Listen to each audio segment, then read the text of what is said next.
अंत में समझा रहे हैं अभिलाषा की परिभाषा।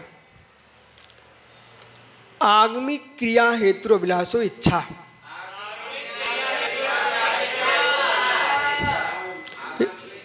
अभी तुमको सामान दिख रही ना, लेकिन कितना बड़ा सिद्धांत है। इच्छा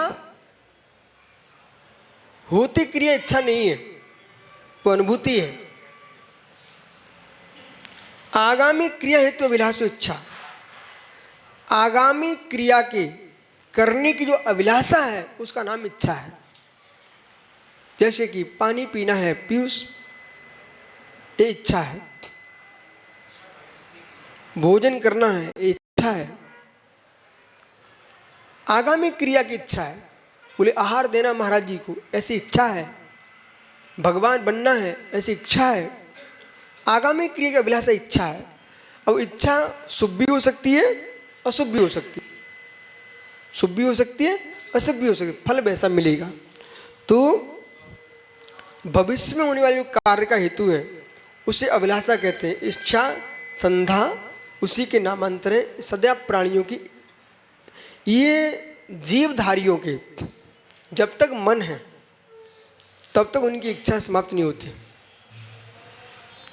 और जो मन रहित हैं असंगी, वे संज्ञाओं से इच्छाओं की पूर्ति करते हैं, इंद्रियों से पूर्ति करते हैं। अगला प्रश्न है फिर तपस्या। इच्छा निरोध तपः, इच्छा का निरोध करना तपस्या है। वहां पर भी इच्छा है। बिना इच्छा के तपस्या कर नहीं सकते आप। क्या ना पीयूष, सिद्धांतों को लोग जानते नहीं है, चिंतन भी नहीं है, गहरे में उतरने की योग्यता का अभाव है। मैंने क्या बोल दिया? इच्छाओं का निरोध करना तपस्या है। इच्छा के बल पर ही तपस्या होगी। इस पर क्या विचार आपका? इच्छा के बल पर ही तपस्या होगी।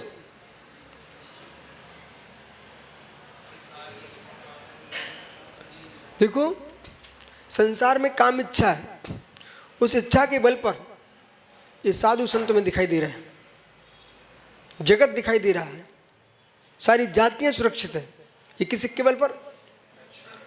काम इच्छा के बल पर। काम इच्छा समाप्त हो जाए विश्व की, जगत की संपूर्ण जातियां नष्ट हो जाएंगी। पक्ष समझना, गलत पक्ष में मत ले जाना। अब इच्छा, इस इच्छा का निरोध कर दो तो ब्रह्म प्रकट हो जाएगा। और ब्रह्म धर्म प्रकट होगा तो तुमको बल पोरस की प्राप्ति होगी। और इस ब्रह्मचर्य की इच्छा से तुमको अब संसार का अपत्य नहीं मिलेगा, मोक्ष अपत्य की प्राप्ति होगी। इच्छा भले ध्यान में लीन होने पर यस मोक्ष पिना का अंश, वो सूत्र भिन्न पक्ष का है। लेकिन प्रारंभ में तुम दीक्षा लेने जा रहे हो तो क्या उद्देश्य?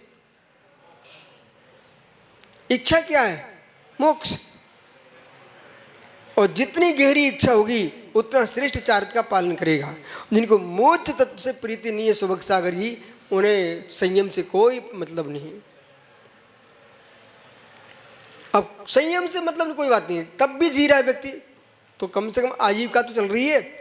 ये इच्छा काम है, इच्छा है। तो जो अभिलाषा है आगामी कार्य की सिद्धि के लिए, उसका नाम इच्छा है। इसलिए संसार की इच्छाओं का त्याग करोगे तो मोक्ष फल की प्राप्ति होगी, और संसार की इच्छा करोगे तो संसार की वृद्धि होगी। ऐसा समझना चाहिए। शेष आगे।